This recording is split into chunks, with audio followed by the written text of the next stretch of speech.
नमस्कार, आप सभी को नवरात्र की ढेर सारी शुभकामनाएं। टेट की अनिवार्यता को लेकर जो सुप्रीम कोर्ट का जजमेंट आया है, उससे देश भर के लाखों शिक्षक आहत हैं। उनकी चिंता बढ़ी हुई है। आखिर ये चिंता क्यों ना बढ़े जब उम्र के इस पड़ाव में उनकी नौकरी पर तलवार लटक गया हो। देश के इतिहास में यह पहली बार होने जा रहा है कि 20-25 साल सेवारत रहने के बाद लाखों लोगों को अयोग्यता के आधार पर नौकरी से हाथ धोना पड़ सकता है, जबकि उनकी नियुक्ति उस समय उनकी योग्यता के आधार पर ही दी गई थी। एक बार चयन होने के बाद क्या अपनी योग्यता को बार बार साबित करनी होगी? यदि गुणवत्ता ही इसका आधार है तो गुणवत्ता हर विभाग में जरूरी है। केवल शिक्षकों को ही बलि का बकरा क्यों बनाया जा रहा है? सुप्रीम कोर्ट के इस आदेश का देश के हर राज्यों में जमकर विरोध हो रहा है। इसके विरोध के लिए शिक्षक जगह जगह पर सड़कों पर उतर रहे हैं। जिला कलेक्ट्रेट में जाकर पीएम संबोधित ज्ञापन जिला मजिस्ट्रेट को सौंप रहे हैं। कुछ लोगों का तो यह भी कहना है कि 20-25 साल से पढ़ा रहे शिक्षकों को अपनी योग्यता, अपनी दक्षता साबित करने के लिए कहना यह शिक्षकों का घोर अपमान है। सुप्रीम कोर्ट के इस आदेश से पूरे देश में लगभग 40 लाख शिक्षक प्रभावित हुए हैं और केवल उत्तर प्रदेश में ही 4 लाख शिक्षक इससे प्रभावित हैं। यूपी सरकार ने शिक्षकों को आश्वासन दिया है कि वे उनके साथ खड़े हैं और जो भी उपाय संभव हो सका वो करने को तैयार बैठे हैं। यूपी सरकार द्वारा सुप्रीम कोर्ट में इस आदेश पर पुनर्विचार के लिए पुनर्विचार याचिका भी लगाई गई है। यह याचिका 17 सितंबर 2025 को लगाई गई है, लेकिन यह याचिका सुप्रीम कोर्ट में अभी डिफेक्ट में डाल दिया गया है। अर्थात जब भी हाई कोर्ट या सुप्रीम कोर्ट में कोई याचिका लगाते हैं तो पहले उस याचिका की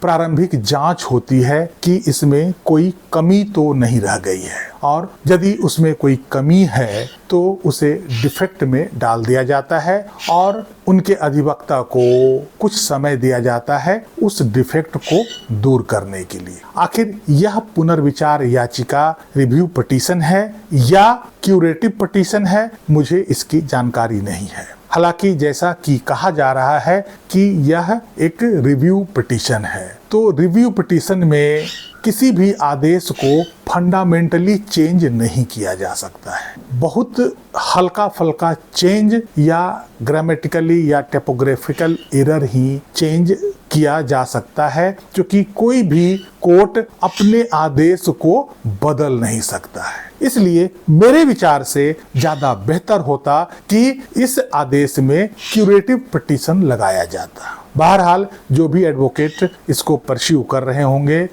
वो मुझे उम्मीद है कि इसे बेहतर ढंग से ही परस्यू करेंगे। वहीं झारखंड सरकार इस आदेश को स्वीकार कर लिया है। झारखंड सरकार का कहना है कि वो इस आदेश पर कोई पुनर्विचार याचिका दाखिल नहीं करेंगे और सुप्रीम कोर्ट के आदेश का पालन करेंगे। झारखंड में लगभग 30,000 शिक्षक इससे प्रभावित हैं। झारखंड सरकार का कहना है कि पुनर्विचार याचिका में ज्यादा कुछ होने की संभावना नहीं होती है, इसलिए वो पुनर्विचार याचिका दाखिल नहीं करेंगे, बल्कि वो 2 वर्ष के अंदर 2 टेट की परीक्षा आयोजित करने का कोशिश करेंगे ताकि अधिक से अधिक शिक्षक इस परीक्षा को पास कर ले। लेकिन झारखंड सरकार यह भूल गए हैं कि बहुत सारे ऐसे शिक्षक हैं जिनके पास टेट की परीक्षा में शामिल होने के लिए न्यूनतम योग्यता भी नहीं है। वैसे शिक्षक पहले टेट परीक्षा पास करने के लिए न्यूनतम योग्यता हासिल करेंगे, उसके बाद ही वो टेट परीक्षा में शामिल हो पाएंगे, जिसके लिए 2 वर्ष का समय नाकाफी है। इसके अलावा झारखंड सरकार यह भी भूल गया है बहुत सारे ऐसे भी शिक्षक उनके राज्य में होंगे जिनको अनुकंपा के आधार पर नौकरी दी गई होगी। वैसे शिक्षकों के पास भी टेट परीक्षा में शामिल होने के लिए न्यूनतम योग्यता नहीं होगी। ऐसे केस में ज्यादातर ये महिलाएं शिक्षक होती है जिनके पति पहले टीचर रह चुके होते हैं और आकस्मिक मृत्यु के बाद उनको शिक्षक की नौकरी मिली होगी। ऐसे में उन सभी की नौकरी खतरे में पड़ी रहेगी और 2 साल के बाद उन्हें नौकरी से हाथ धोना पड़ेगा। झारखंड सरकार उन शिक्षकों के लिए असंवेदनशील है और उनके लिए कुछ नहीं सोच रही है। बहरहाल यह झारखंड सरकार को सोचना है और वहां के शिक्षक संघ को सोचना है। मध्य प्रदेश सरकार के शिक्षा मंत्री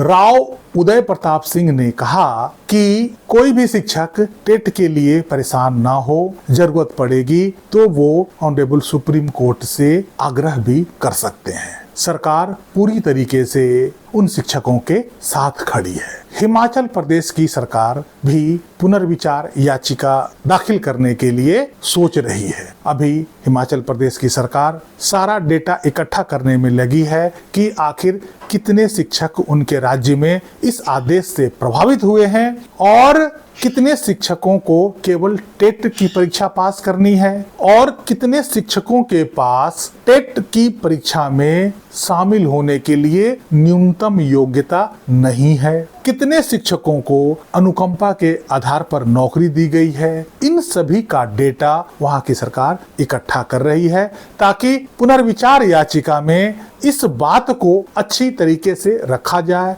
और सुप्रीम कोर्ट में बेहतर ढंग से रिप्रेजेंट किया जाए। इस अंक में यहीं तक। कैसी लगी जानकारी कमेंट करके जरूर बताइएगा। वीडियो को लाइक कीजिएगा, चैनल को सब्सक्राइब कीजिएगा। मिलते हैं अगले अंक में, तब तक के लिए जय हिंद, वंदे मातरम।